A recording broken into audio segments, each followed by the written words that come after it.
నమస్తే అమ్మ. నమస్తే. కోల్కతాలో జరిగిన ఈ అమానవీయ ఘటన, దుర్భరమైన ఘటన, ఇలాంటి ఘటన మనం తీసుకుంటే డాక్టర్ కి జరిగింది.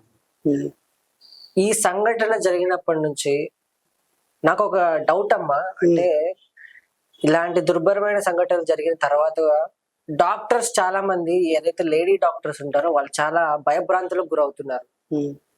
సో ఫ్యూచర్ లో మనకు వచ్చే ప్రాబ్లం ఏంటి అంటే, ఈ డాక్టర్స్, లేడీ డాక్టర్స్ ఎవరైతే ఉన్నారో ఇలాంటి ఘటనలు జరుగుతున్నాయని భయపడి వృత్తిని మానుకోవడము, లేకపోతే డాక్టర్ చదవడం ఆపేయడము, ఇలాంటి చర్యలు ఏమైనా జరుగుతాయని నాకు కొంచెం భయంగా ఉందమ్మా.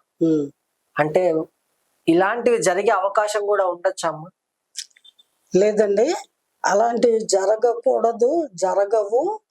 ఇంకా ఎక్కువ మంది చదువుకుంటారు, ఎక్కువ మంది సేవ చేస్తారు. కాకపోతే వాళ్ళకి కావాల్సినటువంటి సేఫ్టీ, సెక్యూరిటీ ప్రతి హాస్పిటల్లోనూ, ప్రతి మెడికల్ కాలేజీలోనూ, ప్రతి చోట కూడా వాళ్ళకి కావాల్సినటువంటి సేఫ్టీ, సెక్యూరిటీ అనేది ఏర్పాటు చేయాలి. అది తప్పదు. ఇంకా ఇంతకు ముందు ఉన్నది చాలదు అని ప్రూవ్ అయిపోయింది. ఒకవేళ ఇంతకు ముందు కెమెరాలు ఉన్నాయి కానీ పనిచేయట్లా, ఎందుకు ఉన్నట్టు? సీసీ కెమెరాలు ఉన్నాయి కానీ పనిచేయట్లేదు, ఏదో ఒకటే పనిచేసిందట అంత పెద్ద హాస్పిటల్లో. అలాగా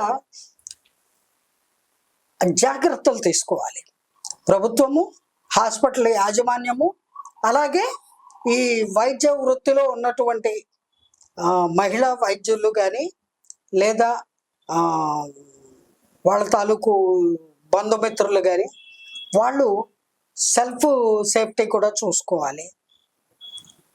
అన్ని విధాలా కూడా జాగ్రత్తలు తీసుకోవాల్సిన సమయము ముంచుకొచ్చేసింది, తప్పదు. అటువంటి జాగ్రత్తలు కనుక పకడ్బందీగా ఏర్పాటు చేస్తే ఇంతకు ముందు కంటే ఎక్కువ మంది చక్కగా చదువుకొని అనేక అంశాల్లో ఉత్తీర్ణులయ్యి కొన్ని కోట్ల మందికి ప్రాణదానం చేసే అవకాశం ఉంది.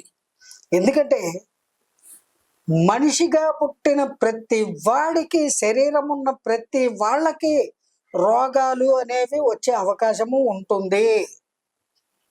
శరీరం అనేది ఉన్నాక ఏదో ఒక వ్యాధి బారిన పడకుండా ఉండదు. నేను పర్ఫెక్ట్ హెల్దీ అని చెప్పుకోవడానికి లేదు.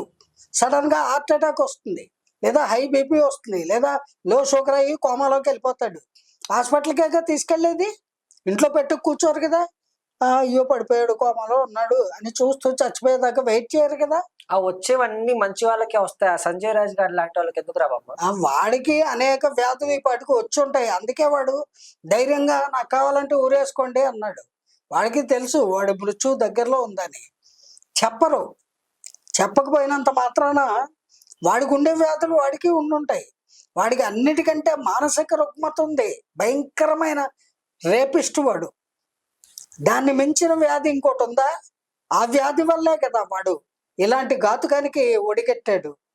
అంచేత ఇక్కడ మనం ముఖ్యంగా చెప్పుకోవాల్సింది ఏంటి అంటే, వైద్య వృత్తిని ఎన్నుకుని వైద్య కళాశాలలో చేరి చదువుకునేటువంటి విద్యార్థులకు, అలాగే హాస్పిటల్స్లో పనిచేసేటువంటి మహిళా వైద్యులకు, సిస్టర్లకి, అలాగే పేషెంట్లకి, మహిళా పేషెంట్లకి, వాళ్ళకు కూడా వచ్చే మహిళా అటెండర్స్కి కూడా తప్పనిసరిగా సేఫ్టీ, సెక్యూరిటీ ఏర్పాటు చేయవలసినటువంటి బాధ్యత ప్రతి హాస్పిటల్ యాజమాన్యం పైన, అలాగే ప్రభుత్వం పైన ఉంది ఉంది ఉంది అని నేను అంటాను. ఆ చర్యలు తక్షణమే ప్రారంభించేయాలి. ఏమండి?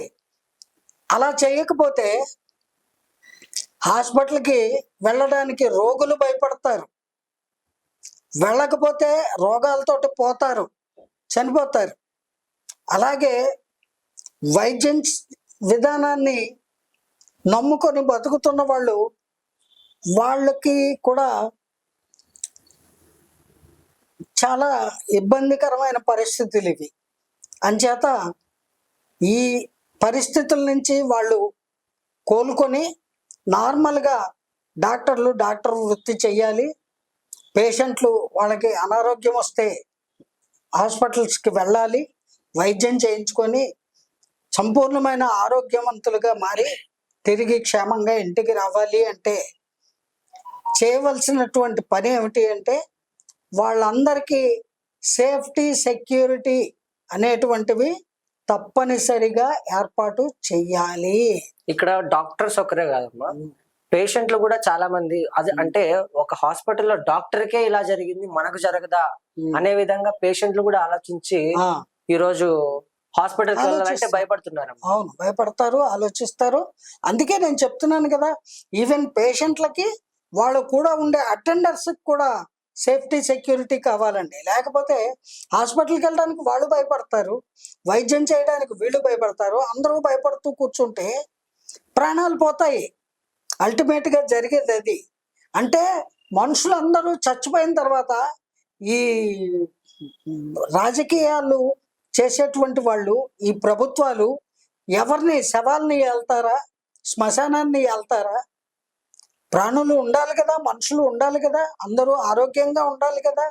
ఇది చాలా ఇంపార్టెంట్ సబ్జెక్ట్ కదండి.